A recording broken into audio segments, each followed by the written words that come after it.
O meu encontro com Jesus foi assim, por meio da minha avó, foi a minha incentivadora, né? Seu avô, né? Nelson. E daí, olha só, Manuel Pucino, que era o camarada que não sabia ler. Verdade. Mas ele pregava no culto porque todos os dias ele estava debaixo do pé de manga, nunca me esqueço, aquilo ficava na minha memória. Chegava lá na casa do irmão Manel, ele estava embaixo do pé de manga, sentado com a irmã Maria lendo a palavra. E ele absorvia aquilo ali à noite.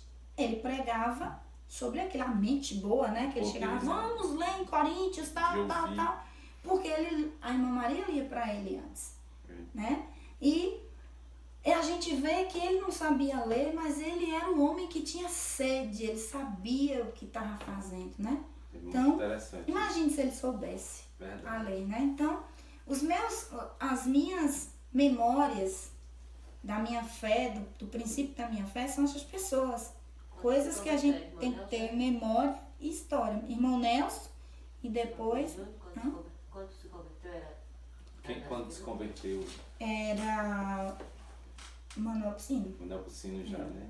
Aí a gente teve aquele... esqueci o nome deles. Teve alguns que passaram aqui antes. Esqueci os nomes. Dirigentes, no caso. Mas o dirigente mais marcante foi o Manuel Pucino. Ciro. Depois que veio Ciro, né? E daí foi que a igreja foi modificando. Mas os mais marcantes foi Manuel na infância e o Ciro na adolescência. Eram homens de Deus, né? Pessoas, cada um com seu legado aqui na igreja. E foram incentivando a gente. Era um tempo que a gente queria fazer as coisas. A gente queria trabalhar, a gente queria fazer o reino, desejava o reino. A gente desejava, olha, vai ter um culto de jovens. A gente quer trazer visitantes. A gente saía dessa rua toda buscando pessoas para vir. Então a gente tinha sede disso, né? Pau de Arara, para ir para outra cidade. Pau de Arara, evangelizávamos Ibiquera ali, de pé a pé, você era pequeno. Ficava com vontade de ir, minha mãe não deixava. Só eu e o irmão, Samuel, né? Samuel ia com a gente ia de pés, fazia o trabalho do Senhor lá, depois retornava, chegava aqui 12, 1 da manhã, né? Tempo muito bom, hein? Tempo bom. E Deus viu o nosso trabalho, né? Hoje a gente tem uma congregação lá. Grande. Mas era um trabalho, graças a Deus por isso. Verdade. Deus porque se fosse numa geração de hoje, não faria, né? Verdade. Então eu sou grata a Deus por isso. Eu quero também perguntar assim, um testemunho impactante que possa ser contado, que venha à memória, assim, o que marcou a tua vida, assim. Qualquer testemunho da sua vida que foi impactante. A minha história já é um testemunho impactante, só que assim, eu não tive como presenciar porque era o período daquela memória que a gente não lembra, né? Você é bebê, você ainda está na formação. Sim. Mas a minha avó contava a minha história e a minha mãe confirmou um tempo atrás, né? Que eu não fui concebida de uma forma, digamos assim, dentro dos padrões de Deus, né? Sim. Uma forma correta, né? Dentro de um casamento, não foi. Minha história não foi assim. Minha história é uma história que, se fosse outra pessoa, não teria muito do que se orgulhar, né? Mas aí, eu me lembro da minha avó, minha mãe me contou um tempo desse que ela estava grávida, né? De mim.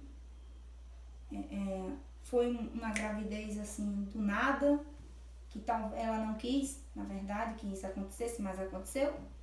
E aí ela conta que um certo dia ela estava trabalhando num local, aí não deu mais certo e ela pediu as contas e saiu à noite, que ela sempre foi muito cabeça quente, né?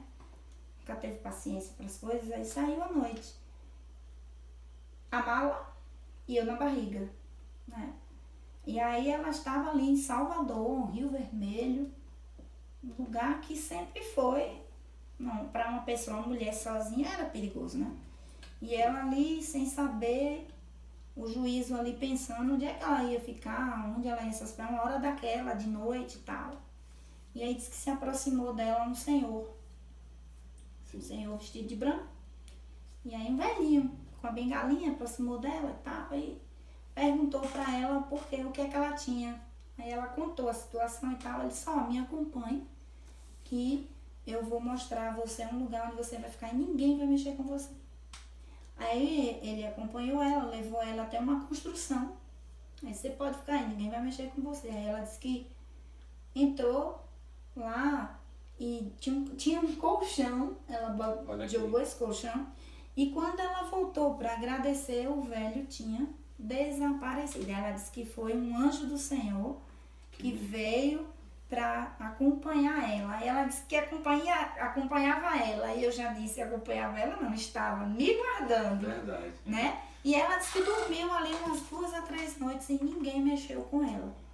Então, isso marcou a minha história. Então, Deus já me guardava desde o ventre. Ela me disse que ainda tentou um aborto e tal.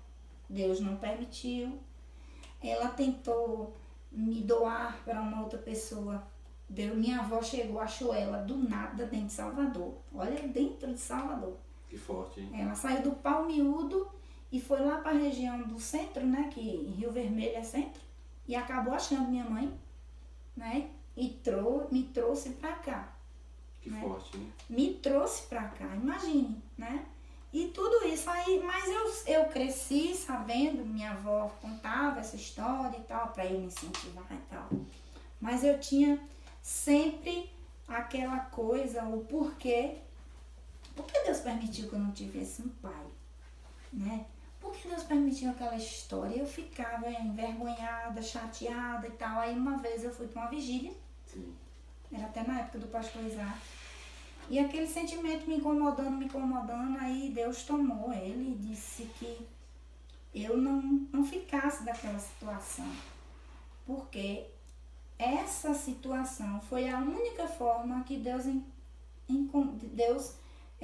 encontrou, ouviu, digamos assim, a única forma, um meio que Deus utilizou para me encontrar. Olha que forte. Isso, então às vezes, pessoas que têm certas histórias, né? E só lamentam. A gente às vezes reclama. Reclama, né? Então, entenda que talvez a tua história é uma história. Deus está ali porque é o único caminho que ele tem para poder te encontrar. Não aconteceu isso com o povo de Israel, era tão perto de onde eles estavam, do Egito para Canaã, né? É tanto que a Bíblia não relata que Jacó e os filhos demoraram 44 anos, 5 anos de lá onde eles moravam, até mesmo porque o povo precisava comer. Verdade. E eles vieram buscar comida. Então, sinal de que é perto. Existia um caminho ali que era perto. Isso. Né? Olha, foram 40 anos ali. O tratar de Deus O tratar de Deus ali, né? Mas aqueles que tinham que entrar na terra prometida entraram. Então, às vezes, é esse processo que acontece na vida da gente, que a gente às vezes não pergunta, a gente fica só questionando, mas não procura meios de entender o porquê isso aconteceu. Verdade. Né? Mas Deus sabe o porquê. Deus né? sabe o porquê. E depois explica, né? Depois explica.